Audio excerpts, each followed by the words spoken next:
Thank you, Mayor. I want to pick up where Councilwoman Sandoval left off as we change council districts and the money you said goes with the project.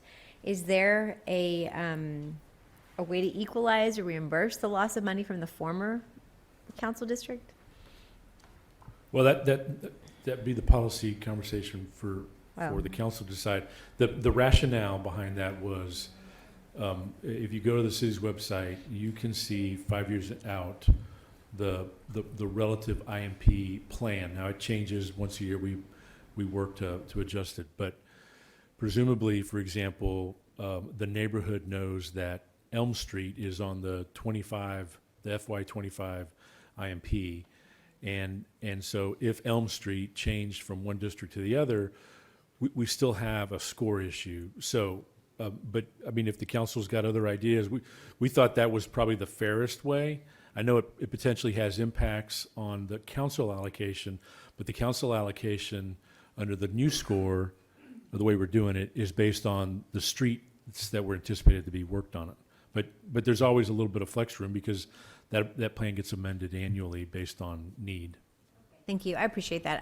I don't, because I think, we have talked in the past, it might disincentivize the former council office to not put that on the list. I want to say publicly that the streets that I'm losing to 5 are in a lot of need, and so I wouldn't want to keep that funding or get reimbursed for it. I want to make sure that those areas that 6 is losing to 5 anyway would still be funded.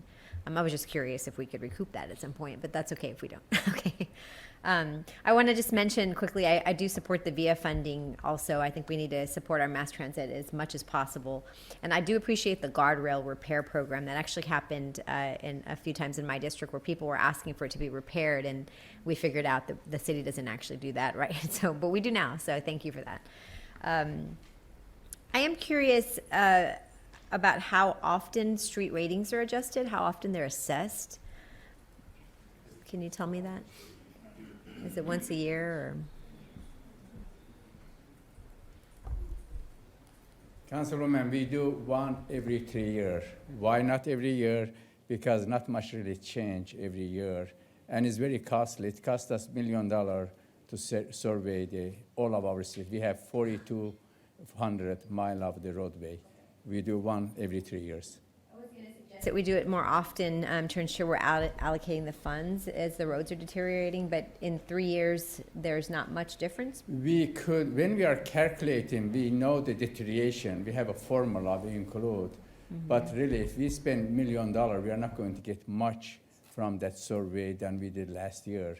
We know how much usually average roadway deteriorates. We can include that one on our calculation without surveying.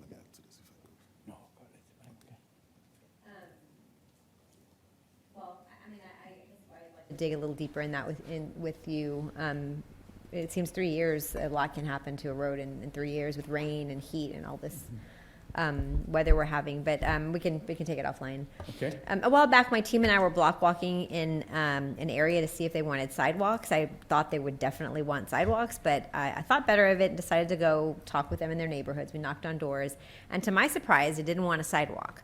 But a lot of the reason was because they had these monument mailboxes. Yeah, and they spend a lot of money on them, so they wanted to keep their monument mailboxes. So I'm curious, is the city doing any kind of outreach when we're installing sidewalks on their own, or do you go through with our offices, or what happens when you're going to install? I think we work with each council's office when we have a proposed roadway we are building sidewalk. Of course, we also go community. It is really interesting. As much as people want sidewalk, and there is some neighborhood doesn't want a sidewalk, especially the ones have a brick mailbox. When there is a brick mailbox, we remove those because it really doesn't meet the ADA requirement. But we build a nicer mailbox, but not the brick mailbox. Okay. And I mean, I've had sidewalks in my district, streets in my district where one side wanted them and the other one didn't. So, I mean, I know we do community meetings, but not everybody can make it out to those. So as much as we can just knock on doors, I find it to be the most effective way to talk with people. I've also, well, y'all last night visited us in District 6, and thank you for coming out there. We had all the city rock stars out there, Eric, Maria, Razi, Homer, every. And Mr. De Leon asked about older streets. He mentioned along Old Highway 90, but it's all over the city, as mentioned by Eric, utility poles right in the middle of a sidewalk.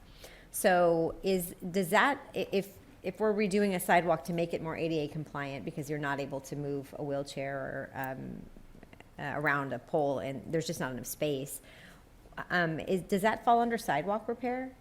Is that the $500,000, or do we have an allocated fund specifically for that issue? First of all, as the city manager mentioned last night, good number of our older sidewalk, it's possible to not meet the ADA requirement today. They are more likely narrow or steeper slope, maybe both. And of course, there is probably a power pole in the middle. Anytime we build a sidewalk, we make sure absolute minimum it meets the ADA requirement, which is 36-inch. Most of our policy is 4-foot sidewalk, but certain area, because it's so narrow, we make sure it meets the ADA requirement. So the older sidewalks that we're talking about with a pole right in the middle, those are, you're saying those are ADA compliant? No, some of them is not. Okay, Some of so them, what are we doing? Is there a particular allocation for that problem? Or does that fall under sidewalk repair? it could fall under sidewalk repair, especially if it meets the sidewalk requirement. You know, we have the criteria for sidewalk.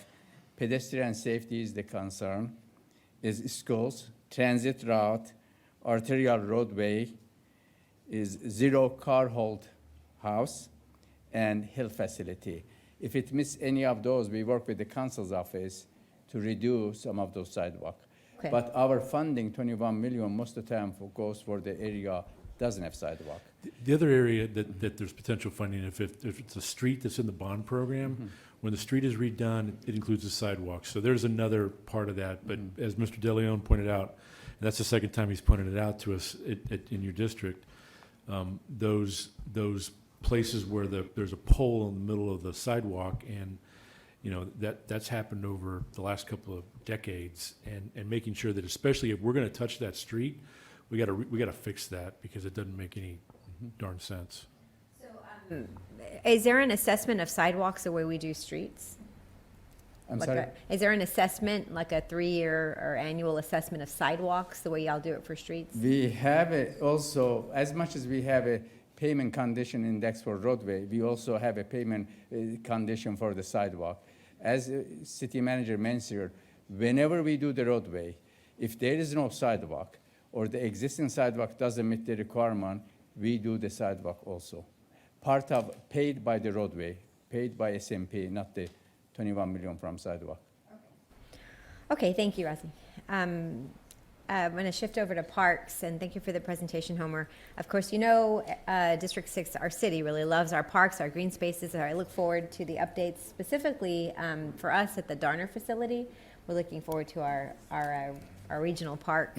The investment in the trail system obviously has a really long-term impact for recreational purposes, but also for utility, for transportation. I'm excited to see the investment, and I look forward to more investment in that system. Did I hear you say that we have about 25 miles that are not currently, is that like the unfunded part of it? Correct. Okay. So when you take what we've got already under our belt, what the county's bringing to the table, what the bond's bringing to the table, once all that's said and done, we have 25 miles to complete the build-out of the system. 25 miles is everything, that's all that's holding us back from all the trails being connected? Well, that and the funding for it, but yes. That's the bigger thing, right? Okay. All right. So, okay, that's pretty significant. I mean, Yeah, and that it's- includes infill too, so Yeah. based on our, right, it's not, our ring is the focus. Yeah. Where we're at now is we've started connecting those communities to that, right, those spokes, if you will, but you're right. But I don't mean to say that 25 miles is a long way, but it's actually really exciting to be kind of that close to it in a way. I agree, yes. And with the trail funding that we're talking about though today, that, I just want to be sure, that doesn't include the 25, so you still need to find the funding for the 25 miles. Correct. Right, okay.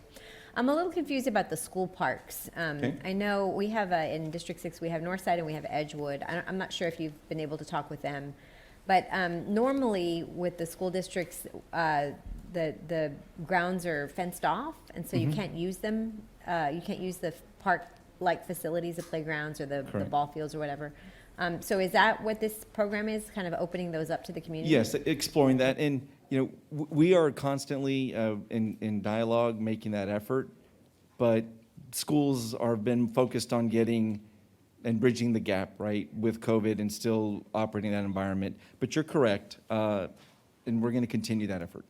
I'm excited about that. I'm sure the schools, they also have to deal with, they always have, but especially now they're very worried about school safety. Yes, ma'am. So maybe it's moving the fences around, but have you talked to Northside or Edgewood? Do you know? We have reached out. We have not been able to move the needle.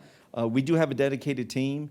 Back to your point, if we have an existing school park, making sure that it's accessible and open as designed. So we do monitor that, and there are reminders that we need to provide every now and then, and we do. But we're going to continue our efforts with both Northside, Edgewood, and really every school district that wants to participate. Thank you, Homer. Yes. Thank you, Mayor. Thank you, Councilmember Cabello Havrda.